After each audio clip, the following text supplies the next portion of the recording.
नमस्कार दोस्तों, स्वागत है आप सभी का हमारे YouTube चैनल पे। दोस्तों, आज हम आपके बीच में लाए हैं 12th क्लास का इकोनॉमिक्स का एग्जाम आइडिया। देखो जी, टर्म वन के हिसाब से जिस हिसाब से हमारे क्वेश्चन आने वाले हैं, उन सभी क्वेश्चनों को आज हम यहाँ पे समझने की कोशिश करेंगे। एमसीक्यू बेस्ड हमारे क्वेश्चन होने वाले हैं, वैल्यू बेस्ड क्वेश्चन हमारे आने वाले हैं, रीजन एसेशन के बेसिस पे क्वेश्चन बनेंगे। तो उन सभी की आज हम यहाँ पे प्रैक्टिस करेंगे। लेकिन मनी चैप्टर स्टार्ट करने से पहले मैं आपको बता दूं कि एमसीक्यूज तभी होंगे जब आपको मनी चैप्टर आता होगा। इसलिए भैया पहले आप जाकर के देखिए मनी चैप्टर की वीडियो। अगर आपने अभी तक वीडियो नहीं देखी है तो मैं आपको लिंक डिस्क्रिप्शन में दे दे रहा हूं, पहले जाकर वीडियो देख लो, उसके बाद यहाँ पे एमसीक्यूज करने आना भाई। तो चलिए दोस्तों, टाइम वेस्ट ना करते हुए सीधे स्टार्ट करते हैं आज की क्लास। आज की क्लास में सबसे पहला एमसीक्यू हमारे बीच में है जी, a system in which commodities are exchange for commodities, यानी कमोडिटी के बदले कमोडिटी एक्सचेंज होता था। सबसे पहला ही टॉपिक है जिसे हम कहते हैं बार्टर सिस्टम ऑफ एक्सचेंज, यानी एक ऐसा सिस्टम जहां पे हम गुड्स के बदले गुड्स को एक्सचेंज करते थे। क्लियर? तो बहुत ही आसान सा क्वेश्चन था। ऐसे ही क्वेश्चन आगे देखिए जी, अगला question, which of the following is the basic characteristics of barter system of exchange, यानी सबसे मेन जो कैरेक्टरिस्टिक्स है, खासियत थी जो बार्टर सिस्टम में, वो क्या थी? ये मीडियम ऑफ एक्सचेंज है? नहीं जी, मीडियम ऑफ एक्सचेंज होता तो फिर हम मनी को क्यों इंट्रोड्यूस करते? Store of value? नहीं जी, वैल्यू को भी हम स्टोर नहीं कर सकते थे। डबल कोइंसिडेंस ऑफ बॉन्ड्स, यही आपका आंसर है जी, डबल कोइंसिडेंस ऑफ बॉन्ड्स, यानी आपके सामने एक ऐसा पर्सन ढूंढना पड़ता था जिसकी गुड्स की जरूरत आपको हो, और उसकी गुड्स जो एक दूसरे की गुड्स की जरूरत आप दोनों को होनी चाहिए भैया। यानी कि एक के पास जो चीज एक्स्ट्रा है वो दूसरे की नीड होनी चाहिए, और दूसरे के पास जो चीज एक्स्ट्रा है वो पहले की नीड हो, तभी आप एक्सचेंज कर सकते थे। तो डबल कोइंसिडेंस ऑफ बॉन्ड सबसे बड़ी आपकी प्रॉब्लम थी यहाँ पे। अगला है जी, C C economy refers to that system where goods are exchange for goods. तो भाई सी का मतलब क्या होता है? कमोडिटी। कमोडिटी के बदले आप कमोडिटी को एक्सचेंज करते हो, तो ये क्या कहलाता है? बार्टर सिस्टम ऑफ एक्सचेंज या सीसी इकोनॉमी। तो यहाँ से आपका ये क्वेश्चन पूछ सकता है भाई। Read the following dialogue between two people, दो पर्सन के बीच में कोई बात हो रही है भैया। I want 1 kg of mango, Rohit ने बोला। आरुषि ने कहा जी, what will you give in exchange? I can give you a pair of shoes, यानी एक मैंगो दे रहा है और एक शूज दे रहा है। तो देख लो जी, दोनों तरफ गुड्स है, तो यहाँ पे कौन सी प्रॉब्लम अराइज हो सकती है? ऐसा कुछ पूछा होगा कि which of the problem is being faced by Rohit and Arushi. देखो जी, सिंपल सा क्वेश्चन है कि यहाँ पे डबल कोइंसिडेंस नहीं हो पा रहा, lack of double coincidence of bonds की आपको प्रॉब्लम आ रही है कि एक के पास जो चीज एक्स्ट्रा है वो दूसरे की नीड होनी चाहिए, और दूसरे के पास जो चीज एक्स्ट्रा है वो पहले की नीड हो, तब आप इजीली एक्सचेंज कर सकते हो। ठीक है जी, अगला क्वेश्चन है जी, मनी इज क्या है जी? Money anything which is requires double coincidence of bonds? नहीं जी।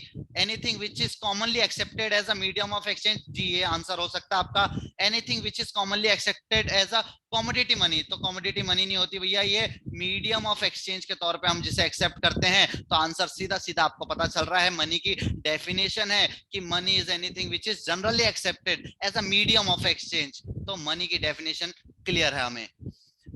Evolution of money has facilitated, evolution of money क्या आपको फैसिलिटी देता है जी?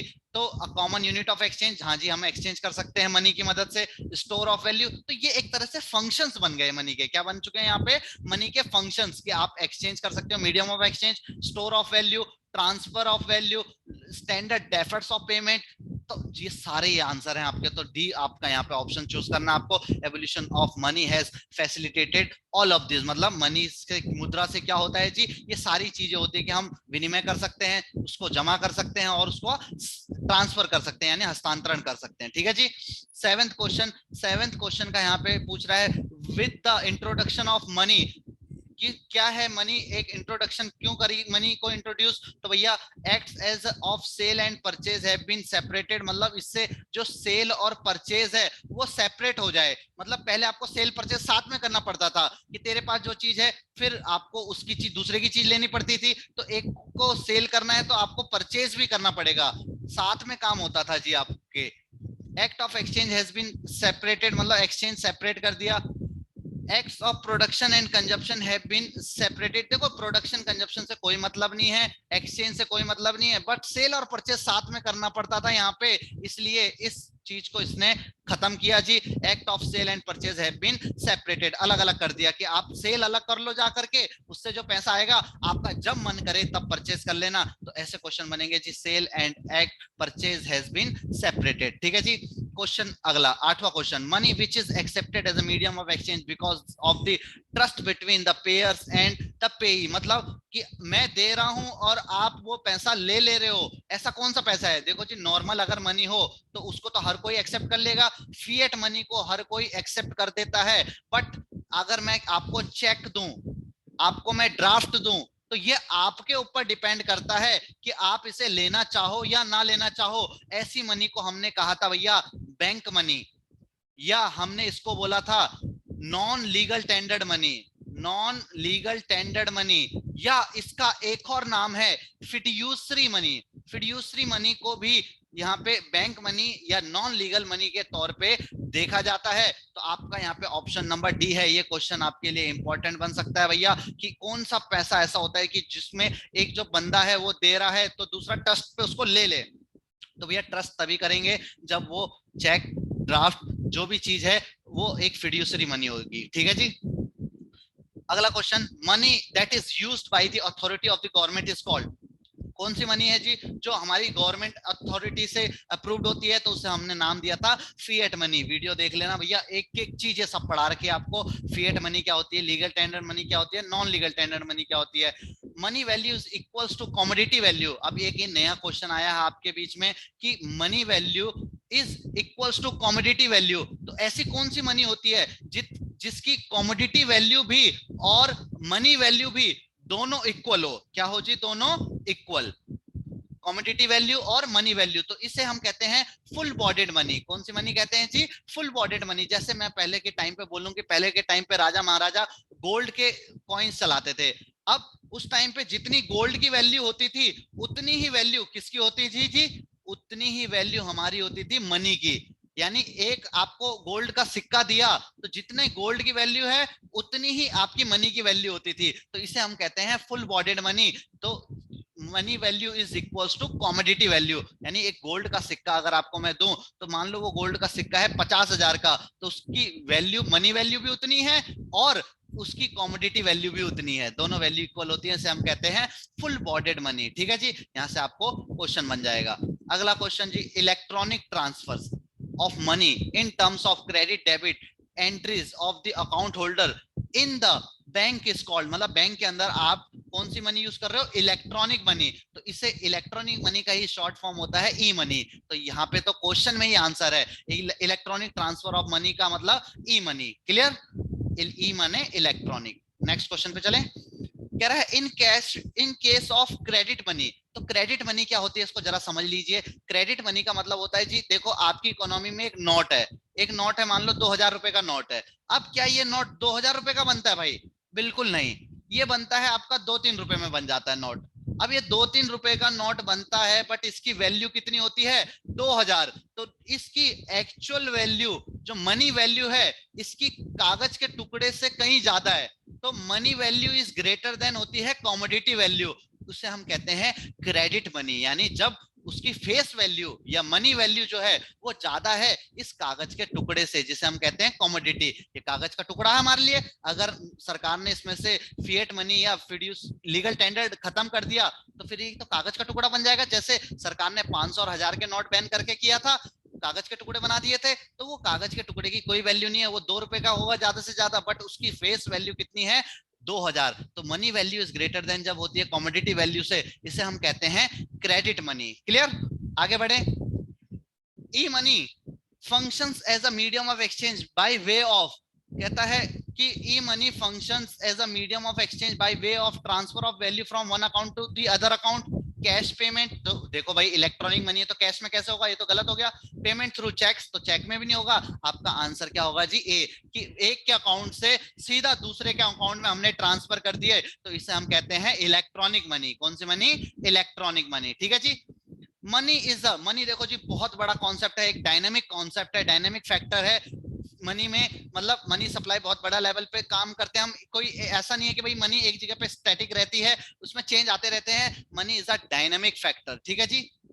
Next question, which of the following is correct, कौन सा इनमें से सही है, तो आपको सही को चुनना है जी। तो ऑप्शन दे रखे हैं आपको, supply of money is a stock concept, बिल्कुल सही है। Supply of money does not include stock of money held by the government, मतलब गवर्नमेंट के पास जितना पैसा उसको हम ऐड नहीं करते, तो ये दोनों सही है। तो दो तो सही होंगे नहीं, ऑप्शन में एक ही सही होगा, तो आंसर तो आपने सीधा सीधा पता चल रहा है डी हो गया है। ठीक है, ऐसे भी आप क्वेश्चन के आंसर कर सकते हो। अगर आपको दो सही लग रहे हैं तो ए और बी तो दे नहीं रखा, ऑल ऑफ दीज होगा answer. Supply of money does not include stock of money held by the banking system of a country, मतलब आपने जो स्टॉक कर रखा है उस पैसे को नहीं, जो इकोनॉमी में फ्लो होता रहता है वो आपका सप्लाई ऑफ मनी में काउंट होता है। ठीक है जी। Which of the following is not a component of M1? M1 का कौन सा कंपोनेंट नहीं है, तो M1 में हमने पढ़ा था C plus DD plus OD। C होता है करेंसी, D होता है डिमांड डिपॉजिट, और O होता है अदर डिपॉजिट। तो क्या बचा इसमें, टर्म डिपॉजिट नहीं आता, हटा दो जी, इसको साइड कर दो, ऑप्शन डी मिल गया आपको सीधा सीधा। जिसने भाई वीडियो देखी है उसका काम बन जाएगा, अदरवाइज तो बहुत दिक्कत होने वाली है। In India coins are issued by, सिक्के कौन जारी करता है जी, मिनिस्ट्री ऑफ फाइनेंस, बताने की कोई जरूरत ही नहीं है, सीधा क्वेश्चन है। विच of the following system is followed by reserve bank of India for issuing currency, मैंने आपको बताया था ये बैंकिंग चैप्टर का वैसे क्वेश्चन है कि बैंक जो नोट इशू करता है आरबीआई के फंक्शन के अंदर आता है इश्यू ऑफ करेंसी, तो बैंक एक मिनिमम रिजर्व सिस्टम अपनाता है, minimum foreign exchange reserve system है, इस सिस्टम के तहत नोट जारी करता है। ये आपको बैंकिंग चैप्टर में मैंने पढ़ा रखा है, बैंकिंग चैप्टर भी वीडियो बना रखी है, बस आपको देखना है जी। आपको इतना कष्ट करना है, शायद वो कष्ट आप अपने अच्छे मार्क्स लाने के लिए शायद कर लें, तो भाई बहुत बढ़िया हो जाएगा आपके लिए। अगला पॉइंट है जी, टर्म डिपॉजिट्स आर दोज, कौन सी होती है टर्म डिपॉजिट, तो भैया टर्म डिपॉजिट एक ऐसी डिपॉजिट है against which no cheques can be issued, तो बिल्कुल सही। आप चेक दे करके पैसा नहीं निकाल सकते कि जब मनाया तब बैंक में गए और पैसा निकाल लिया, ये एक बार डिपॉजिट हो गया तो भैया उसके एक टाइम के बाद ही मिलता है। Against which no interest is paid, भैया टर्म डिपॉजिट में आपको जो इंटरेस्ट है वो सबसे ज्यादा मिलता है, क्योंकि आप एक फिक्स टाइम के लिए पैसा जमा कर देते हो, इतना आपको ना करंट अकाउंट में तो मिलता ही नहीं है, सेविंग अकाउंट में भी नहीं, कम मिलेगा, बट जो सबसे ज्यादा आपको इंटरेस्ट मिलता है वो मिलता है टर्म डिपॉजिट या फिक्स डिपॉजिट में। ठीक है जी, विच आर फिक्स डिपॉजिट, तो भैया बिल्कुल सही है, ए एंड सी इसका आंसर हो जाएगा। ठीक है जी, डी आंसर हो जाएगा। अगले क्वेश्चन पे चलते हैं जी, dash is the principal supplier of money in India, अरे नोट कौन छापता है भैया, सबको पता है आरबीआई छापता है, बैंकों का बाप है ये, तो नोट छापने का काम दे रखा है सरकार ने इसे। विच of the following agency is responsible for issuing one currency, अरे यार कितनी बार बता दिया, मिनिस्ट्री ऑफ फाइनेंस छापेगा भाई, 1 रुपए का नोट, 1 रुपए के सिक्के या जितने भी कॉइन्स हैं सारे के सारे फाइनेंस मिनिस्ट्री को दे रखी है power. Double coincidence of bond is characteristic feature of, किसमें होता है जी, बार्टर सिस्टम में होता है डबल कोइंसिडेंस ऑफ बॉन्ड्स, यानी शुरू से बता रहा हूं भाई कि ऐसा इंसान ढूंढना बहुत मुश्किल होता था। अगला है जी, full bodied money. Full bodied money का मतलब है कि जितनी आपकी मनी है, जितनी उसकी कमोडिटी की वैल्यू है उतनी ही मनी की वैल्यू हो। अभी बताया मैंने, गोल्ड कॉइन है, गोल्ड का सिक्का है, तो जितनी उसकी खुद की वैल्यू है उतनी उसकी मनी वैल्यू होती है, तो money value is equals to commodity value is known as full bodied money. ठीक है जी। In India coins of ₹10 are issued by, अरे भैया 1 का सिक्का हो चाहे 10 का सिक्का हो, 10 बार बता दिया है, क्या होगा, मिनिस्ट्री ऑफ फाइनेंस। सिक्के सारे, 1 रुपए का नोट सब फाइनेंस मिनिस्ट्री के हाथों में दे रखा है। कह रहा है money value is more than commodity value, देखो जी मनी की वैल्यू ज्यादा होती है, मैंने अभी बताया 2000 रुपए का नोट है, ये इसकी मनी वो कमोडिटी वैल्यू है, बट इसकी मनी वैल्यू कितनी है, 2000, तो ये होता है भैया आपका क्रेडिट मनी। कौन सी मनी होती है जी, क्रेडिट। अगले क्वेश्चन पे चलते हैं जी, डिमांड डिपॉजिट इंक्लूड, क्या क्या डिमांड डिपॉजिट होती है जी, डिमांड डिपॉजिट ऐसी डिपॉजिट होती है जिसे आप कभी भी डिमांड करो तो आप उसको निकाल सकते हो, कैसे, चेक के थ्रू निकाल सकते हो आप उसे।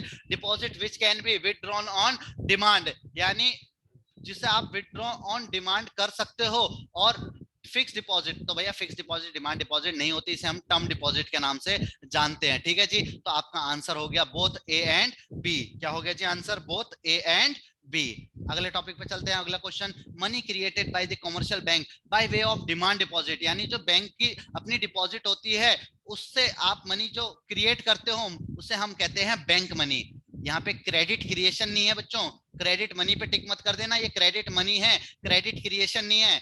बैंक के पास जो अपनी मनी होती है उसी डिपॉजिट्स के बेसिस पे वो अपनी मनी क्रिएट करती है, इसे हम बैंक मनी कहते हैं। और क्रेडिट क्रिएशन दूसरा है कि भैया इसी बैंक मनी को एक्सपेंड करना क्या कहलाता है, क्रेडिट क्रिएशन के नाम से जाना जाता है। ठीक है, तो यहाँ से ये सारे क्वेश्चन आपको करवा रखे हैं भैया, टेंशन नहीं लेनी कोई सी भी। अदर डिपॉजिट्स में क्या क्या चीजें इंक्लूड होती हैं जी? तो नबार्ड, नबार्ड आरबीआई की एक अपनी ब्रांच है। नबार्ड का जो पैसा है वो आरबीआई पे डिपॉजिट होता है। मैंने आपको बताया जी, ओडी में जनता का कोई पैसा ऐड नहीं होता। जनता का पैसा कॉमर्शियल बैंक के पास होता है, तो कॉमर्शियल बैंक का कोई पैसा इसमें ऐड नहीं होगा अदर डिपॉजिट में। ये सब हमने पहले ही काउंट कर दिया। तो देखो जी, बाहर के जो बैंक हैं इंग्लैंड वगैरह के, वो आपके यहाँ पे डिपॉजिट कर रहे हैं। आईएमएफ आपके यहाँ पे जो पैसा भेज रहा है वो सब इंक्लूड होगा। बट जो स्टेट बैंक ऑफ इंडिया, ये हमारे देश का कॉमर्शियल बैंक है, इसका पैसा आरबीआई पे जा रहा है, तो ये आपका अदर डिपॉजिट में ऐड नहीं होगा। ऑप्शन नंबर डी आपको यहाँ पे डिस्क्लूड करना है भैया, इंक्लूड नहीं होगा ये, ठीक है जी। Which of the following is not the component of money supply? कौन सा एक कंपोनेंट नहीं है मनी सप्लाई का? तो आपको पता है जी, C plus D D plus OD होता है। बार बार बता रहा हूं जी, कंपोनेंट ऑफ मनी सप्लाई में currency held by the public, demand deposit with commercial bank, demand deposit of the government with RBI, demand deposit of RBI of domestic and foreign. देखो जी, गवर्नमेंट का कोई पैसा यहाँ पे इंक्लूड नहीं होता, गवर्नमेंट का पैसा अलग है। यहाँ पे सिर्फ पब्लिक, कॉमर्शियल बैंक और फॉरेन इंस्टीट्यूशन में आपका आता है अदर डिपॉजिट। तो ऑप्शन नंबर सी आप यहाँ पे सेलेक्ट कर सकते हो, 29वें का सी।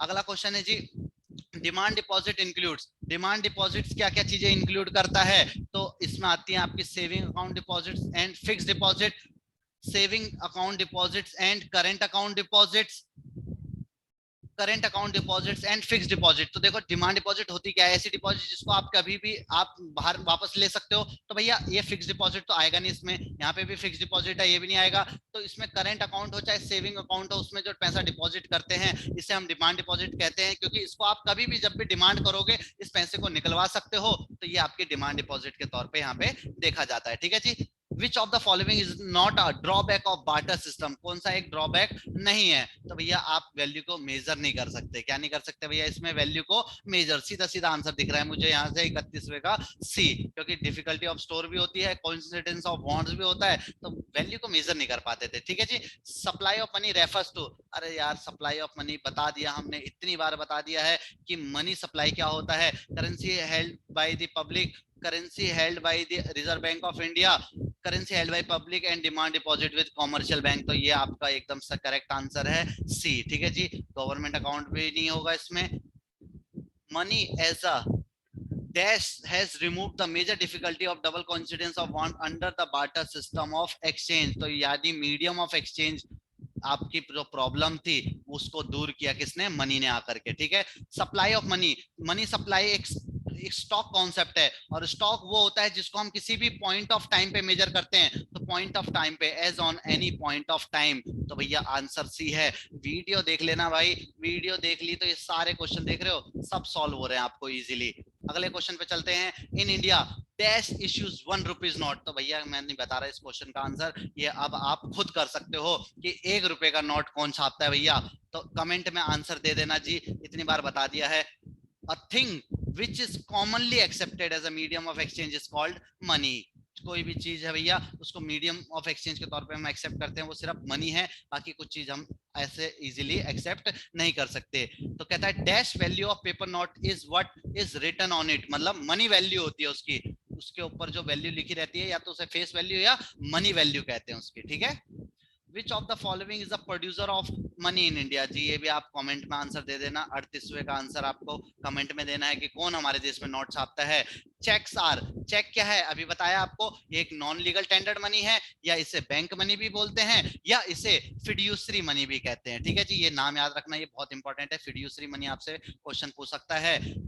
39 क्वेश्चन हो गए जी, अब 40 क्वेश्चन पे चल रहे हैं जी। In the contest of term deposit which one of the following statement is correct? कौन सी स्टेटमेंट आपकी सही है? तो term deposits are checkable deposit. तो भाई टर्म डिपॉजिट पहली बात तो भैया चेक में नहीं होती, बिल्कुल गलत। Term deposits are always for specific period of time. तो ये आपका एकदम थोड़ा सही लग रहा है।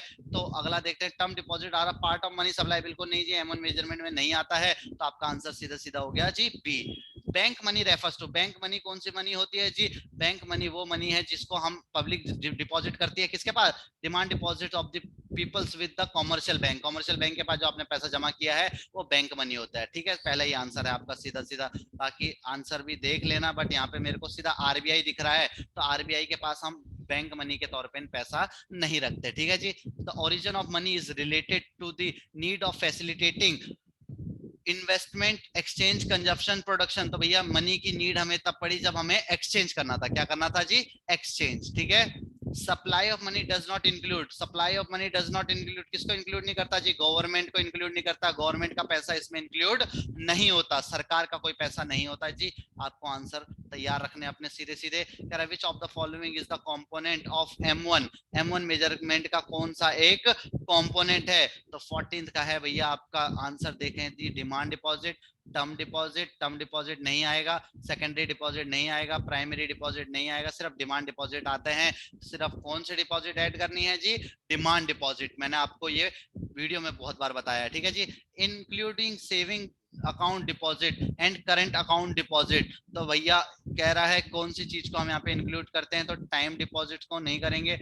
अरे यार, ये ऊपर क्वेश्चन पूछ रहा है, ये नीचे क्वेश्चन पूछ रहा है, तो ये बुक भी थोड़े क्वेश्चन ज्यादा रिपीट कर रही है। तो भाई कोई बात नहीं, हम बढ़ते हैं हम अगले क्वेश्चन की ओर। आपके सामने ये आंसर है, आप करेक्ट कर लेना। ठीक है जी। जिस भी बच्चे को इसकी पीडीएफ चाहिए भैया, तो मैं अपना यहाँ पे नंबर आपके साथ शेयर कर देता हूँ।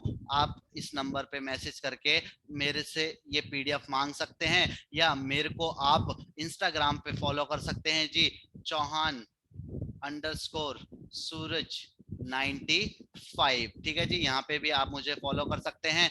और भैया चैनल को सब्सक्राइब कर दीजिए। आज 300 सब्सक्राइबर हो चुके हैं हमारे, तो काफी अच्छा लग रहा है भैया कि धीरे धीरे सब्सक्राइबर बढ़ रहे हैं और हमारी मेहनत काम आ रही है। तो देखो जी, आपको यहाँ पे जैसे इंग्लिश में आते थे ना भाई पैसेज, अब यहाँ पे भी आपको पैसेज पूछ सकता है। तो कोई भी करंट अफेयर से रिलेटेड पैसेज दे सकता है, वहां से आपके वैल्यू बेस्ड क्वेश्चन बन सकते हैं। तो देखते हैं जी इसमें आपके कैसे वैल्यू बेस्ड क्वेश्चन बन रहे हैं। तो आपको ये पूरा पैसेज पढ़ना पड़ेगा। तो पैसेज पढ़ेंगे भाई, एक बार ही थोड़ा सा देखेंगे। Some countries have made an attempts to move towards the economy which is less cashless and more digital transaction. मतलब आप एक टॉपिक समझ लो जी, ये किसके ऊपर बेस है? ये कैशलेस इकोनॉमी के ऊपर बेस है। तो देखते हैं कैसे क्वेश्चन पूछे जा रहे हैं। An economy described above is one. कह रहा है ऊपर जो डिस्क्राइब किया है ये कैसी इकोनॉमी है? Where financial transactions are connected with plastic money. देखो जी, प्लास्टिक मनी क्या होती है? ये भी कैशलेस मनी का ही एक एग्जांपल है। आपने डेबिट क्रेडिट कार्ड सुने होंगे, ये आपकी प्लास्टिक मनी कहलाती है। यानी हम इसमें मनी का यूज नहीं करते, यहाँ पे सीधा का सीधा आप कार्ड से पेमेंट कर सकते हो जी। तो where in financial transactions are connected with paper money, बिल्कुल गलत हो जाएगा जी। आपकी एक तरह से कैशलेस इकोनॉमी में पेपर मनी का यूज नहीं किया जाता।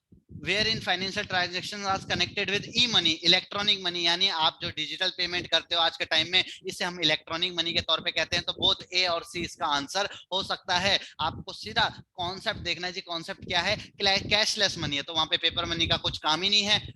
अगला है dash sorry in dash system of exchange goods are exchange for goods. तो इसको तो पढ़ने की जरूरत ही नहीं है ऊपर, ये तो तुम्हें वैसे ही आता है कि एक ऐसा सिस्टम बार्टर सिस्टम कहलाता था, जहां पे गुड्स के बदले गुड्स को एक्सचेंज किया जाता था। ठीक है जी।